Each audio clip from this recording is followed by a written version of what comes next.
Assalamualaikum warahmatullahi wabarakatuh. Perkenalkan nama saya Nurmalah selaku moderator dari kelompok 8. Kelompok 8 terdiri dari 6 anggota.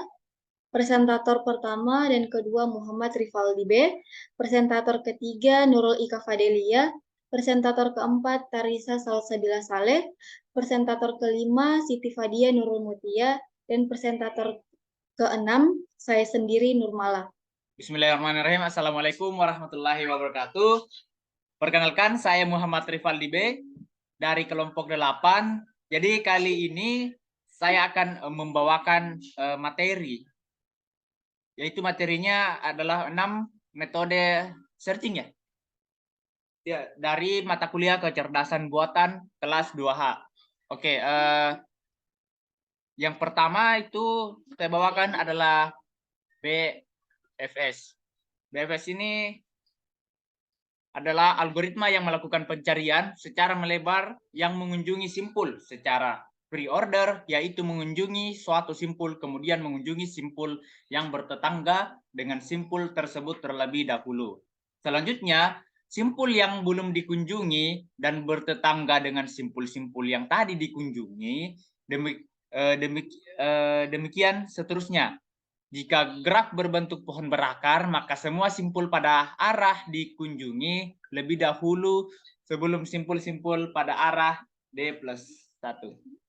Jadi algoritma ini memerlukan sebuah antrian key untuk menyimpan simpul yang telah dikunjungi. Simpul-simpul ini diperlukan sebagai acuan untuk mengunjungi simpul-simpul yang bertetanggaan dengannya. Tiap simpul yang telah dikunjungi masuk ke dalam antrian hanya satu kali. Algoritma ini juga membutuhkan tabel boolean untuk menyimpan simpul yang telah dikunjungi, sehingga tidak ada simpul yang dikunjungi lebih dari satu.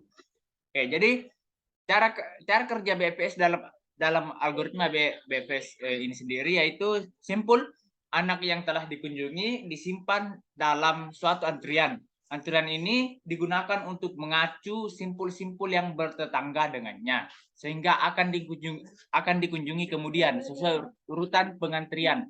Untuk memperjelas cara kerja algoritma BFS beserta antrian yang digunakannya, berikut adalah langkah-langkah algoritma BFS. Oke. Bentar ya. Nah, yang pertama itu ada masukkan simpul ujung akar ke dalam antrian. Berikutnya ada ambil simpul dari awal antrian, lalu cek apakah simpul merupakan solusi. Kemudian ada jika simpul merupakan solusi, pencarian selesai dan hasil dikembalikan. Kemudian jika simpul bukan solusi, masukkan seluruh simpul yang bertetangga dengan simpul tersebut ke dalam antrian.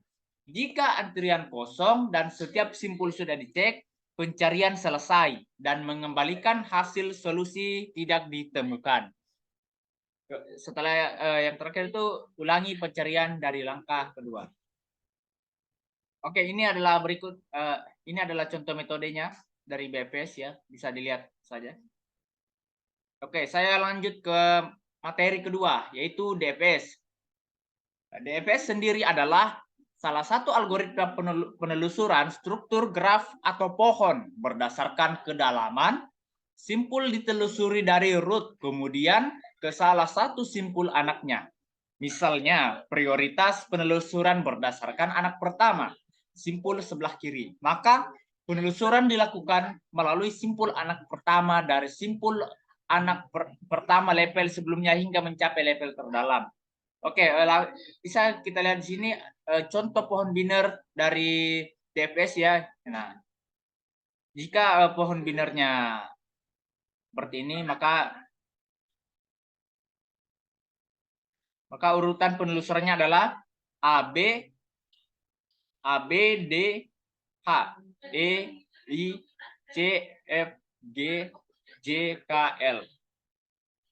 Nah, kita langsung saja ke ini ya, ke studi kasusnya.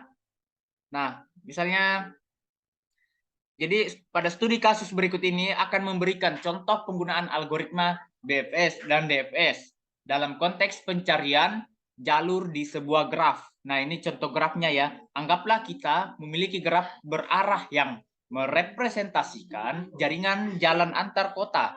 Setiap kota direpresentasikan oleh simpul dan setiap jalan antar kota dipresentasikan oleh tepi yang menghubungkan dua simpul. Nah, pada studi kasus BFS-nya ini kita ingin mencari jalur dari titik awal A sini ke titik F menggunakan algoritma BFS. Proses BFS akan melintasi graf secara meluas terlebih dahulu sebelum mendalam. Jadi langkah-langkahnya itu mulai dari simpul A, kemudian simpul A dimasukkan ke dalam antrian. Setelah itu keluarkan simpul pertama dari antrian A, tanda sebagai sudah dikunjungi. Periksa semua simpul tetangga yang terhubung langsung dengan simpul saat ini. A yaitu B dan D. Kemudian masukkan semua simpul tetangga yang belum dikunjungi ke dalam antrian B dan D. Setelah itu ulangi langkah-langkah di atas dengan simpul pertama dalam antrian yaitu B. Terus lakukan proses ini hingga simpul tujuan F ditemukan atau antrian menjadi kosong. Jadi dalam kasus ini urutan kunjungan simpul dalam BFS akan menjadi A, B, D, C, E, F. Jadi jalur yang ditemukan dari A ke F adalah A, B, A ke B, ke C, ke E, dan ke F. Oke, lanjut ke studi kasus DFS ya. Nah, pada studi kasus DFS ini kita ingin mencari juga jalur dari titik A ke titik tujuan F menggunakan algoritma DFS. Proses DFS akan melintasi graf secara mendalam terlebih dahulu sebelum meluas. Jadi berbeda ya dengan DFS. Kalau DFS ini meluas terlebih dahulu sebelum mendalam. Pada DFS ini mendalam terlebih dahulu sebelum meluas. Jadi langkah-langkahnya itu mulai dari simpul A. Kemudian tandai simpul saat ini sebagai sudah dikunjungi. Kemudian periksa satu persatu semua simpul saat ini. Setelah itu, jika simpul tetangga sudah dikunjungi, kembali ke simpul sebelumnya. Dan periksa simpul tetangga berikutnya yang belum dikunjungi. Ulangi langkah-langkah di atas hingga simpul tujuan F ditemukan atau tidak ada simpul lagi yang tidak dapat dikunjungi. Jadi dalam kasus ini, urutan kunjungan simpul DFS menjadi A, B, C, E, F, D. Jadi jalur yang ditemukan dari A ke F adalah AB, A ke B, ke C, ke F, dan ke E, dan ke F. Jadi perlu dicatat bahwa kunjungan simpul dalam DFS mungkin berbeda tergantung pada urutan pengecekan simpul tetangga yang belum dikunjungi. Oke, mungkin itu saja dari saya ya. Mohon maaf bila ada kesalahan pengucapan. Saya lanjutkan ke pembawa materi ketiga. Terima kasih, selamat menonton. Assalamualaikum warahmatullahi wabarakatuh. Saya Nurul Ika Padalia dari kelompok 8 akan melanjutkan materi sebelumnya, akan melanjutkan metode selanjutnya, yaitu metode Generate and Test atau bisa disingkat jadi GT. Algoritma dari Generate and Test yaitu yang pertama, bangkitkan sebuah solusi yang mungkin. Solusi bisa berupa suatu keadaan atau state tertentu. Solusi juga bisa berupa sebuah jalur dari satu posisi asal ke posisi tujuan. Seperti dalam kasus pencarian rute dari satu kota asal ke kota tujuan.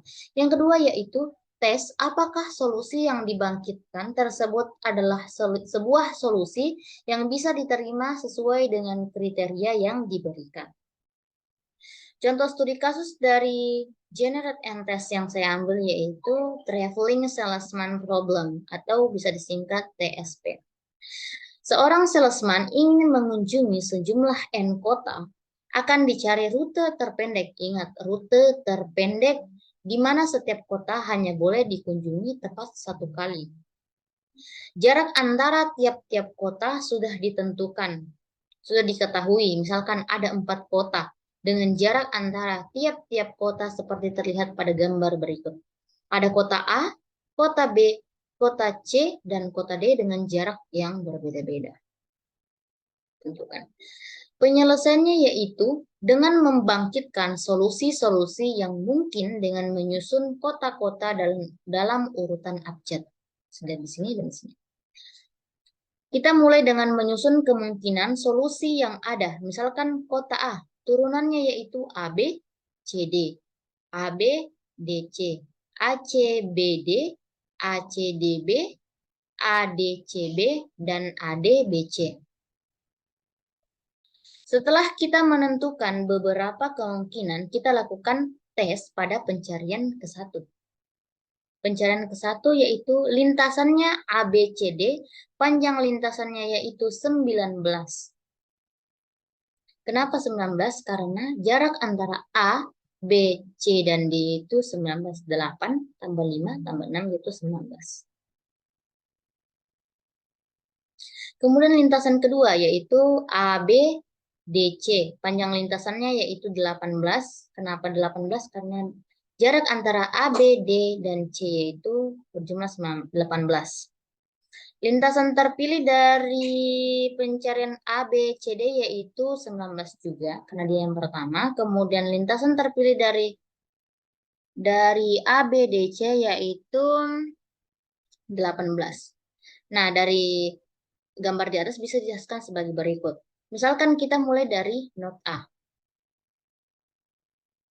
Not A, kita pilih sebagai keadaan awal adalah lintasan AB, CD dengan panjang lintasan 19. Kemudian kita lakukan backtracking untuk mendapatkan lintasan AB, DC dengan panjang lintasan 18. Nah, 18 di sini. Nah, selanjutnya dua lintasan ini kita bandingkan dengan lintasan ini kita bandingkan dengan lintasan ABCD. Ternyata ABDC lebih kecil dari ABCD sehingga lintasan terpilih adalah ABDC. Kemudian kita lakukan lagi backtracking untuk mendapatkan lintasan ACBD. Ternyata lintasan ACBD yaitu 12. Ternyata ACBD lebih kecil daripada ABDC. Maka lintasan terpilih adalah ACBD. Demikian seterusnya. Salah satu kelemahan dari metode ini adalah perlunya dibangkitkan semua kemungkinan solusi sehingga membutuhkan waktu yang cukup besar dalam pencariannya. Sekian dari saya, akan dilanjutkan oleh teman saya.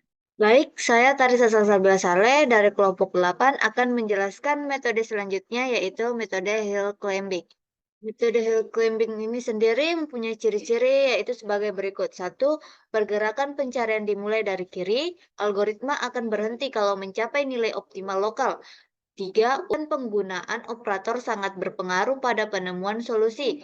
4. Tidak diizinkan untuk melihat satupun langkah sebelumnya. Nah, selanjutnya di sini ada contoh kasus.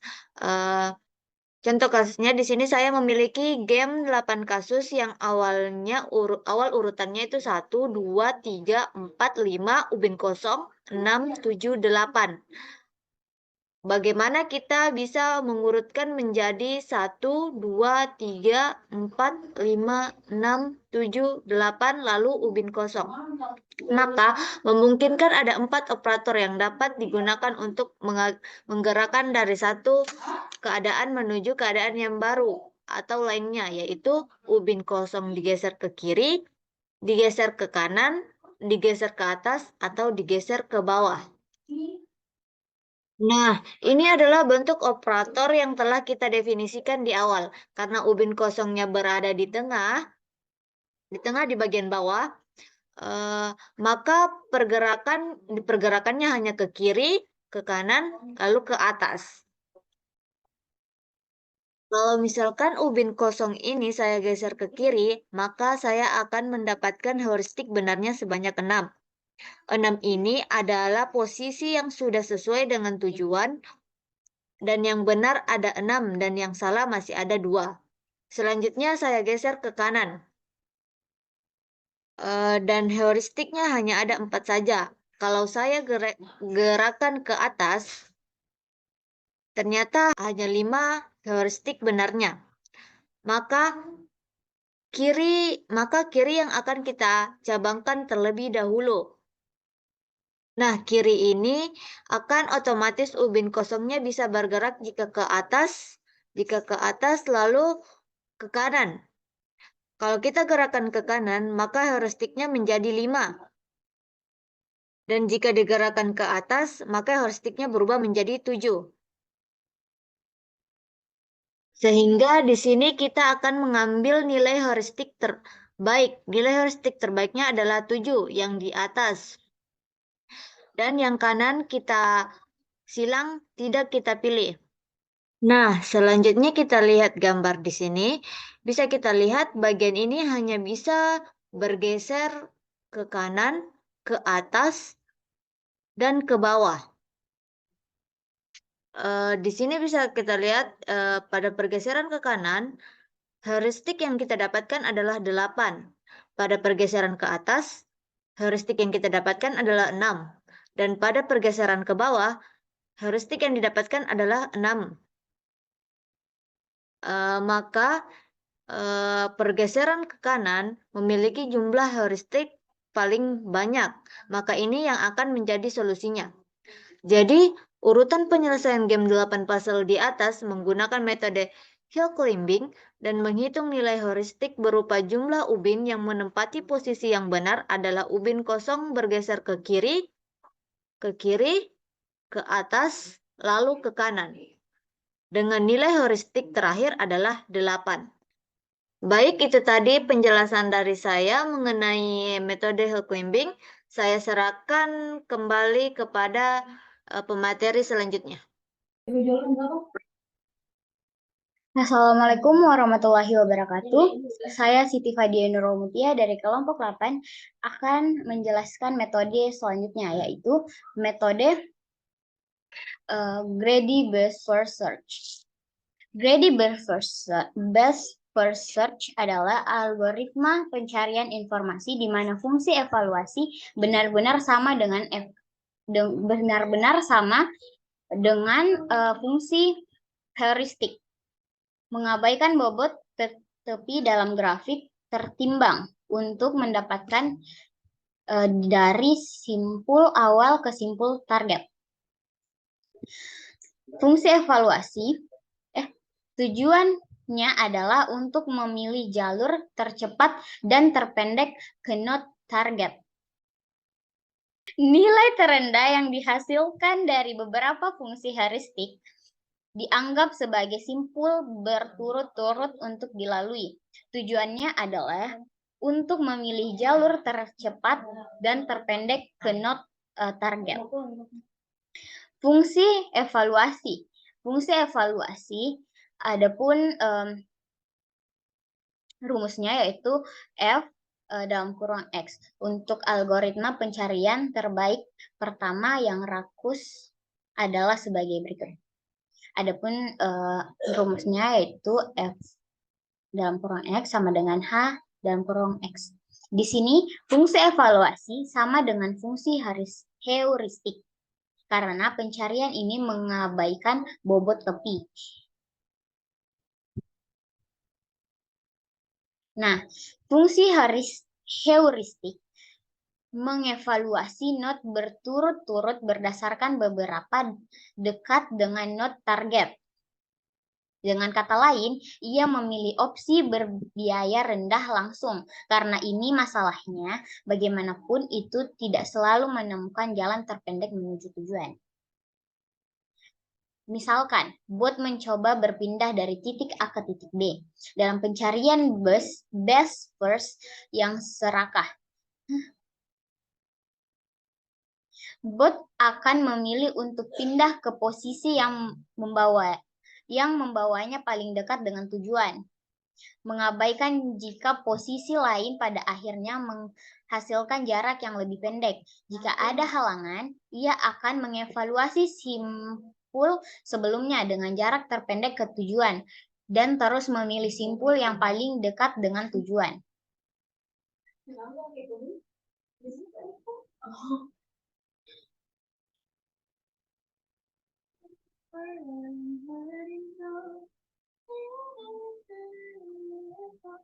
not turunan adalah target, kembalikan kesuksesan. Jika tidak, not belum ada dalam daftar terbuka atau tertutup, tambahkan ke daftar terbuka untuk eksplorasi. Nah, adapun contoh kasusnya yaitu sebagai berikut. Untuk menentukannya, dalam contoh ini, biaya diukur secara ketat menggunakan nilai heuristik. Dengan kata lain, seberapa dekat dengan target. Nah, di sini contohnya ada P sama dengan 10. Di bawahnya ada A, C, dan R. Di A, nilainya 11. Di C, nilainya 6. Dan di R, nilainya 8. Kita akan menentukan mana yang lebih dekat dari target. Atau sebagai contoh yang tadi dijelaskan di atas, bahwa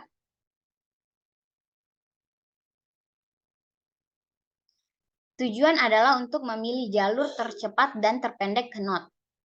Nah, jalur terpendeknya yaitu ada di C, karena C bernilai 6. Lebih sedikit dari yang lain. Nah, di sini ada not. Notnya yaitu daftar not yang akan dikunjungi. Nah, ini daftar not yang akan dikunjungi yaitu A, C, dan R. Jadi, kita pilih yang di C. Nah, C memiliki biaya terendah 6. Oleh karena itu, pencarian akan berlanjut seperti ini yang di bawah. Nah, pencarian berlanjut di 6. Nah, 6 menghasilkan M, R, dan U. M bernilai 9, R bernilai 8, U bernilai 4. Nah, kita tetap mengambil yang paling sedikit atau yang paling dekat tujuannya, yaitu U, karena dia bernilai 4 di sini. Nah, closed list ini yaitu nilai yang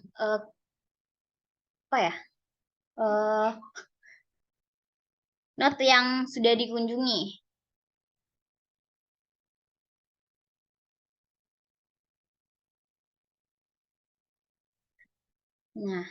Nah, U memiliki biaya terendah dibandingkan dengan M dan R, sehingga pencarian akan dilanjutkan dengan menjelajahi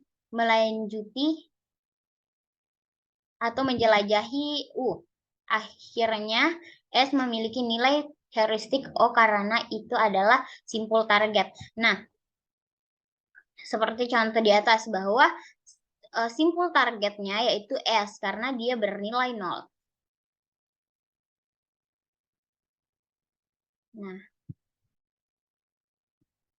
Nah, U menghasilkan nilai N dan S.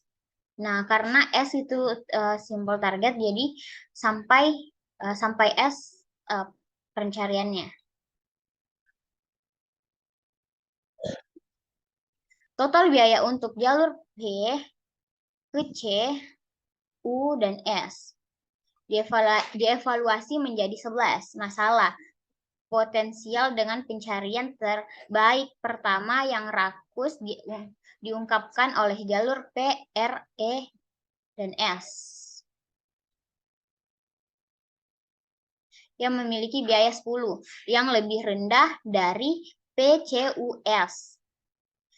Pencarian serakah terbaik pertama mengabaikan jalur ini karena tidak mempertimbangkan bobot tepi. Nah, kan hasil yang di atas tadi kita dapat PCUS. Tapi setelah dievaluasi, nilainya itu menjadi 11. Nah, jadi kita mengambil yang lebih sedikit lagi jumlahnya, yaitu P, R, E, dan S yang memiliki biaya 10, lebih rendah dari PCUS. Gitu guys. Sekian dari penjelasan saya mengenai metode. Dari metode Greedy Best First Search. Selanjutnya saya akan mempersilahkan pemateri selanjutnya untuk menjelaskan metode selanjutnya. Saya Nurmala dari kelompok 8 akan melanjutkan materi selanjutnya, yaitu algoritma ASTAR.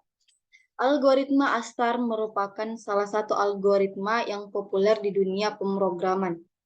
Algoritma ini dapat memberikan solusi yang tepat dalam pencarian jalur terbaik pada suatu graf.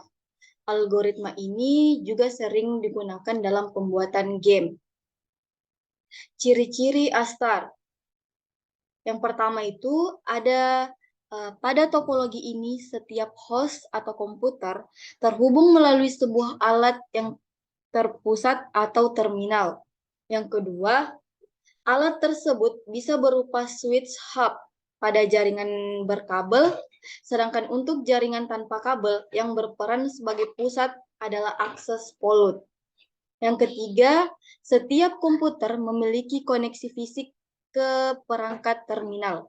Yang keempat, jika salah satu komputer mengalami masalah koneksi, maka komputer yang lain tidak akan terkena dampaknya. Yang kelima, setiap data yang dikirim oleh salah satu komputer akan melewati terminal terlebih dahulu, baru kemudian sampai pada komputer atau tujuan. Selanjutnya yaitu contoh kasus pada algoritma ASTAR, yaitu permainan dapat menggunakan ASTAR sebagai salah satu algoritmanya adalah sejenis labirin atau maze. Algoritma ini merupakan perluasan dari algoritma Dijkstra. Perbedaan dari algoritma Dijkstra adalah algoritma ini mempertimbangkan nilai heuristik. Apa itu nilai heuristik? Adalah jarak sebenarnya dari titik sumber ke titik tujuan. Contoh pada graf ini yaitu, misal, kita berangkat dari titik A ke titik B, dari titik A ke titik D, dari sini ke sini. Setiap jalur memiliki nilainya masing-masing, seperti pada gambar yang ada di sini. Ada 3, 5, 4, dan 1. Contoh heuristik A dihitung dari jarak sebenarnya, yaitu dari titik A menuju titik D. Dari sini ke sini, dari titik A ke titik D memiliki nilai 10. Misalnya, jarak sebenarnya dari titik A ke titik D adalah 10. Dari sini ke sini memiliki nilai 10. Maka nilai heuristik dari A adalah 10. Algoritma STAR mempertimbangkan nilai seperti itu. Cukup sekian yang dapat saya sampaikan. Wassalamualaikum warahmatullahi wabarakatuh. Mungkin itu saja presentasi dari kelompok kami. Kurang dan lebihnya mohon dimaafkan. Wassalamualaikum warahmatullahi wabarakatuh.